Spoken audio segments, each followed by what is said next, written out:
የተከበራችሁ አድማጮቻችን ሰላም መልእክቶቻችሁ እናመሰግናለን። ተመስገን ቦጋለኔን ከደራ ጉንዶ መስቀል እንኳን አደረሳችሁ በሉልኝ። ሸቀጦች ዋጋ መወደድ ኑሯችንን አክብዶታልና የሚመለከታቸው አካላት በተለይ ደግሞ የከተማዎቻችን አስተዳዳሪዎችም ይህንን ነገር ቢመለከቱልንና መፍትሄ ቢሰጡን የሚል መልእክትን አስተላልፈውልናል። ሁላችሁንም እጅግ አድርገን እናመሰግናለን። የውጭ መገናኛ ብዙሃን ምን እያሉ ነው የሚለውን ነገር እየተመለከትኩት ነበርና ዩክሬንና ሩሲያ አሁንም ያው ጦርነታቸው አገሽቷል። እንግዲህ ዶናልድ ትራምፕ ከመጡ በኋላ በ24 ሰዓት አስቆመዋለሁ ቢሉም ጦርነቱ ግን እንደዚህ በቀላሉ የሚቆም አይነት ነገር አልሆነም። በማዕቀብና በሌሎች ነገሮች ቢያስፈራሩም ጭምር ማለት ነው። ያው ትናንትና የተኩስ አቁም ስምምነት እንዲደረግ ሩሲያ ተስማምታ ነበረ። ምናልባትም ለ30 ሰዓታት ሊሆን የሚችል ሁለቱም ያው የክርስትና እምነትን በደንብ በብዛት የሚከተሉ ወይም ደግሞ ኦርቶዶክሳውያን የሆኑ ምዕመናን ያሏቸው ናቸውና በዓሉን በጋራ ነው የሚያከብሩትና ሁለቱም ሀገራት በጣም በድምቀት ያከብሩታልና በዓሉን በዛ በሚል እንግዲህ ያም ራሱ አልተከበረም ተብሎ ያው እርስ በርሳቸው ሲካሰሱ እንደነበረ ሰምተናል። ዩክሬን ደግሞ አሁንም ሪፖርት ባደረገችው መሰረት በጣም ብዙ የሚሆኑ የራሽያ ድሮኖችን ከአየር ላይ መትቼ ጥያለሁ ስትል እንደዚሁ ተናግራለች። የተኩስ አቁም ስምምነቱን ደግሞ የጣሰችው ራሷ ዩክሬን ስትል ደግሞ ሩሲያ ከሳለች። እርግጥ ነው ዩክሬን ይሄንን የተኩስ አቁም ስምምነት በደስታ ነው የምቀበለው ለምን ለ30 ሰዓታት ብቻ ለ30 ቀናትም ከዛ በኋላም ደግሞ እንዲቀጥል ፈልጋለሁ ስትል ነበረ። በኋላ ላይ ግን እንግዲህ በብዙ ቦታዎች ነው የምንዋጋው፣ አንዳንድ ቦታዎች ላይ ሩሲያ እንዳለችው ይሄንን ነገር አክብራለች፣ ምንም የተኮሰችብን ነገር የለም፣ በሌላ ቦታዎች ላይ ግን ተተኩሶብናል፣ እኛ ምላሽ ሰጥተናል ሲሉም ጭምር ነው እንደዚሁም የተናገሩ የነበረው። የመካከለኛው ምስራቅም ላይ ያለው ነገር እንግዲህ አሁንም እንደቀጠለ ነው ያለው። ሁለተኛው ዙር የጋዛ ጦርነት እያሉ ነው ብዙዎቹ የሚጠሩትና የቀረችው የጋዛ ክፍል እየወደመች መሆኗንም ጭምር ነው የሚናገሩት። ሀሳቡ በቃ ሙሉ በሙሉ ጋዛን አውድሞ ነዋሪዎቹን ወደ ሌላ ቦታ ማስፈር የሚለው የነ ዶናልድ ትራምፕ ሀሳብ እየመጣ ለመሆኑ ማሳያ ነው የሚልም ነገር እንደዚሁ ተናግረዋል። ወደ ህንድ ደግሞ በምንሄድበት ጊዜ የመኪና አደጋ በጣም በከፍተኛ ደረጃ የትራፊክ አደጋ የምንለው ማለት ነው እየጨመረ መምጣቱም ጭምር ነው የተነገረውና በዓለማችን ላይ በቁጥር 1 ደረጃ የትራፊክ አደጋ ከሚደርስባቸው ሀገሮች መካከል ዋነኛዋ ህንድ ነች ነው የሚለን ቢቢሲና ወደ 172,000 የሚሆኑ ሰዎች 2023 ላይ በደረሰባቸው የመኪና አደጋ እንደደረሰባቸውና በየቀኑ ከ474 የሚበልጡ ህንዳውያን በመኪና አደጋ እንደሚሞቱ ይህም ደግሞ ወደ ደቂቃ ሲለወጥ በእያንዳንዷ 3 ደቂቃ አንድ ህንዳዊ ህይወቱን ያጣል። በ2023 ብቻ እንግዲህ 172,000 ህንዳውያን ናቸው በዚህ በመኪና አደጋ ህይወታቸውን ያጡትና ህንድ ይህንን ነገር ካላስተካከለች በስተቀር ህዝቧ በዚህ እያለቀ ይመጣል የሚልም ነገር ነው የተናገረው። እነ ቻይናም ጋር እንደዚሁ በተያዘ ከአሜሪካ ጋር በጀመረችው የንግድ ጦርነት ላይ ያው አጠንክራ እንደቀጠለችበትና እንዳመረረችም የሚናገሩ ያው ብዙዎች ናቸው። ለህዝቧም ጭምር እንደዚሁ ማስጠንቀቂያ ሰጥታለች። ይሄ ጦርነት የተከፈተብን ጦርነት ምናልባትም ይሄ ከታወቀው ኮንቬንሽናል ከሚባለውና ፊት ለፊት በመሳሪያ ከምንዋጋው ጦርነት የበለጠ ትልቅ ጦርነት ነው። እኛን ለማድቀቅና እኛን ከኢኮኖሚ ነፃ እኛን ከውድድር ነፃ እንድንሆን ለማድረግ አሜሪካም ተፎካካሪ እንዳይኖራት ለማድረግ የከፈተችብን ጦርነት ነው። ቻይናዊነታችን ይሄ ናሽናሊዝም የሚሉትን ማለት ነው እሱን አጠንክረን ካልቀጠልን በስተቀር ይሄንን ልናሸንፈው አንችልም። በየሄዳችሁበት ሁሉ የቻይናን ምርት ግዙ የሚሉ ቅስቀሳዎች በጣም እየበረከቱ መምጣታቸው ተሰምቷል። ለትንታኔው የተዘጋጀልን ጉዳይ እስቲ እናምራም። በየመን ላይ አሜሪካ ስለፈጸመችው ጥቃት ድብቅ መረጃ ፈትልኮ መውጣት በሀገሪቱ ነገሮችን አገላባብጧል። ከመረጃው ጋር ግንኙነት ያላቸው ባለስልጣናትም ከስራቸው እየተባረሩ ነው። መከላከያ ሚኒስትሩ ፔት ሄግስ ባላወቁት መንገድ ድብቁና ሀገራዊ ሚኒስቴር ሲዘረዝሩም ተገኝተዋል እና ፔንታገን ከጉዳዩ ጋር ግንኙነት ያላቸውን ሰዎች ከስራ በማገድ ምርመራ ጀምሮባቸዋል። አንዳንዶቹም በገዛ ፈቃዳቸው ስራቸውን እንዲለቁ ተደርገዋል። አሸብር ካሳሁን የሀገር ሚስጥሩ መረጃ እንዴት ወጣ፣ ማንስ ተሳታፊ ሆነ የሚለውን በተከታይ ቅንብሩ ይነግረናል።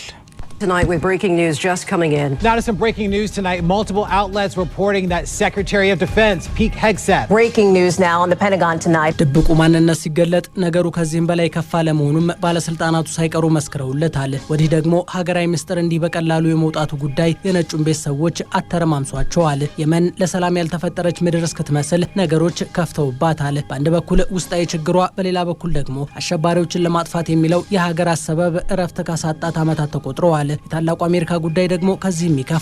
እቺ ሀገር በዝምታ ውስጥ የነበረውን የየመን ጉዳይ ዛሬ ላይ በመገላለጥ አደባባይ አስጥተዋለች።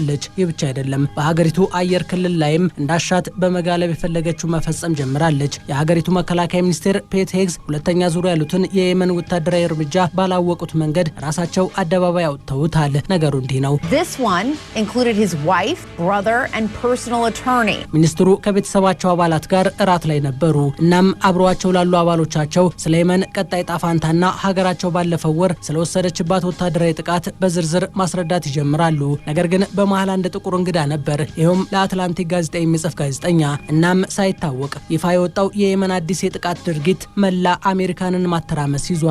ጉዳዩ ከወር በፊት የሆነ ቢሆንም የነጩ ቤት ግን አፈትልኮ ስለወጣው የጦር ሜዳ እቅድ ብሎም ማፈጻጸም አንዳችን መረጃ ሳያወጣ በድብቅ ይዞት ቆይቷል። እናም ዛሬ ላይ ይህ ሚስጥር ይፋ ሲወጣ ብዛት ያላቸው ለቤተ መንግስቱ ቅርብ የነበሩ ባለስልጣናት የመሰናበቻ ደብዳቤ ደርሷቸዋል። ኒውዮርክ ታይምስ እና ሲኤንኤን ሌሊቱን ይፋ ባደረጉት መረጃ መሰረት አሜሪካ በየመን ለፈጸመችው ጥቃት ባህላዊ የሚል ስም የተሰጠውን ኤፍ-18 ተዋጊ ጀት ጥቅም ላይ አውላለች። መቼና እንዴት የአየር ላይ ጥቃቱ በየመን ተፈጸመ የሚለው ወደፊት ይፋ የሚደረግ ቢሆንም በመከላከያ ሚኒስትሩ ያፈተለከ መረጃ መሰረት ግን ድርጊቱ በየመን የሚገኙ የሁቲ አማጽያን ላይ ተፈጸመ ነው። እንደ ዋሽንግተን ፖስት አቲት የመከላከያ ሚኒስትሩ ፔት ሄግስ የቅርብ ሰዎች ከሆኑት ውስጥ ወንድማቸው ፊል፣ የግል ጠበቃቸው ቲም ፓርሎት በሚኒስቴር መስሪያ ቤት ውስጥ ሰራተኛ ናቸው። ነገር ግን ሚስታቸው ጄኒፈር የቀድሞ የፎክስ ሚዲያ አባል ነበረች። እናም አሁን ይህ ሀገራዊ መረጃ እንዴትና በምን መልኩ መገናኛ ብዙሃኑ ደጅ ደረሰ ለሚለው ብዙዎች እችን ሴት ተጠያቂ እያደረጉ ነው። ሆኖም የትራምፕ አስተዳደር የብሔራዊ ደህንነት አማካሪውን ማይክል ዋትስ በፔንታገን ሰዎች ምርመራ እንዲከፈትባቸው አድርጓል። እሳቸው በጉዳዩ ዙሪያ ምንም አይነት ግንኙነት እንደሌላቸው እየተናገሩ ቢሆንም የሀገርን ሚስጥር አሳልፎ መስጠት የሚለው ጣጣ ግን ሊፈታቸው አልቻለም። ይህ ብቻ አይደለም። ከመከላከያ ሚኒስትሩ ጋር አንድ ጠረጴዛ ስበው ከሚቀመጡ የካቢኔ አባሎቻቸው ውስጥም የቀድሞ ፕሬስ ሴክሬታሪያቸው ጆን ሊዮትን ጨምሮ 3 ሰዎች ካለፈው ሳምንት ጀምሮ ከስራ ገበታቸው ላይ እንዲነሱ ተደርገዋል። የቀድሞ ቃል አቀባዩ ግን ትናንት የመከላከያ ሚኒስትሩ ቢሮ ከሚገባው በላይ ተጨማልቋል የሚል መረጃ አጋርተው ነበር።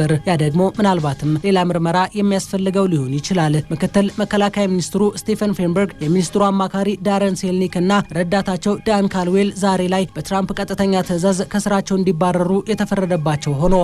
እነሱ ግን አፈትልኮ ወጣ ከተባለው የሀገር ሚስጥር ጋር ግንኙነት እንደሌላቸው በመግለጽ የተፈጸመባቸው ድርጊት ተገቢነት የሌለው እያሉት ይገኛሉ። ሊደረግባቸው ስለሚችል ምርመራም በቂ መረጃ የለንም ብለዋል። አሁን አሜሪካ በየትኛው ጎራና በማን ልትተማመን ትችላለች የሚለው ብዙዎችን እያሳሰበ ያለው ጉዳይ ሲሆን መከላከያ ሚኒስትሩ ፔት ሄግም ቢሆኑ ከዚህ በኋላ ብዙ ቀናትን በስልጣናቸው ላይ ሊቆዩ እንደማይችሉ እየተነገረ ይገኛል። የትራምፕ የቅርብ ሰው ከሚባሉት ውስጥ አንዱና የመከላከያ ሚኒስቴር መስሪያ ቤቱ ቃል አቀባይ ሾን ፓርኔል ሌላ ታሪካዊ ቀን ባሉት የቅሌት ዜናው ትራምፕ በዚህ ጉዳይ ላይ የተለሳለሰ አቋም ያሳያሉ ተብሎ አይጠበቅም የሚልን መረጃ ሰጥተዋል። ይህ አንድም የሀገርን ሚስጥር አሳልፎ ከመስጠት ጋር የሚገናኝ ሲሆን፣ ሌላው ግን ለፕሬዝዳንቱ ያለን ታማኝነት በእጅጉ ጥያቄ እንዲነሳበት ያደረገ ነው። አናዘር ዴይ አናዘር ኦልድ ስቶሪ ሾን ሀሳባቸውን ለማጠቃለል የተጠቀሙበት ቃል ሲሆን እሳቸው ከዚህ በኋላ አሜሪካ ማን ሊታመናት ይችላል የሚለውን የጋዜጠኞች ጥያቄም አለባብሰው አልፈውታል።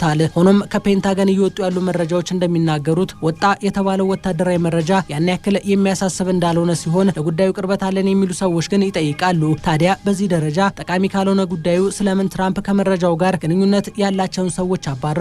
የዚህ ምላሹ ሊሆን የሚችለውም አናውቅም ነው። የመካከለኛው ምስራቅ ጉዳዮች ተንታኙ ስቲቭ ዊትኮፍ የትራምፕ አስተዳደር ከዚህ በኋላ መሰል ጉዳዮችን ማጥራት ላይ የቤት ስራው ብዙ ሊሆን እንደሚገባ ይናገራል። በተለይ ደግሞ የችግሩን ምንጭ አጥርቶ እርምጃ መውሰድ ላይ የማያዳግም አካሄድ ነው መተግበር ያለበት። ያኔ አሜሪካውያን በትራምፕና ቡድናቸው እምነት ይኖራቸዋል። ካልሆነ ግን በየጊዜው የሀገርን ሚስጥር አሳልፈው እየሰጡ መኖር ይቀጥላል ብሏል። የመን ከዚህ ሁሉ ጣጣ በኋላም ቢሆን ከአሜሪካ ድሮንና ሚሳኤል አላመለጠችም። ዛሬ ሌሊቱን ከፍተኛ የሆነ ድብደባ ሲፈጸምባት አድሯል። የአሁኑ ኢላማ ደግሞ ዋና ከተማዋን ሰናን ኢላማ ያደረገ ነው። በዚያ የሁቲ ታጣቂዎች መሽገውባቸዋል የተባሉ ድብቅ ስፍራዎች ኢላማ ተደርገውም ሲደበደቡ ነው ያደሩት። እስካሁን ስለተጎዱ ንጹሃን ግን የተባለ ነገር የለም። የጥቃቱ ሰፊ መሆን ምናልባትም ንጹሃንን ሳይነካ እንደማይቀር ይገመታል። አሜሪካውያን ግን ወጣ የተባለው የሀገር ሚስጥር አልገባቸውም እና ይጠይቃሉ። ዋር ፕላን፣ የጦር ስልት ወይስ ደግሞ ፕላን ኦፍ አታክ የጥቃት እቅድ? ነገሩ ውስብስብ ነው።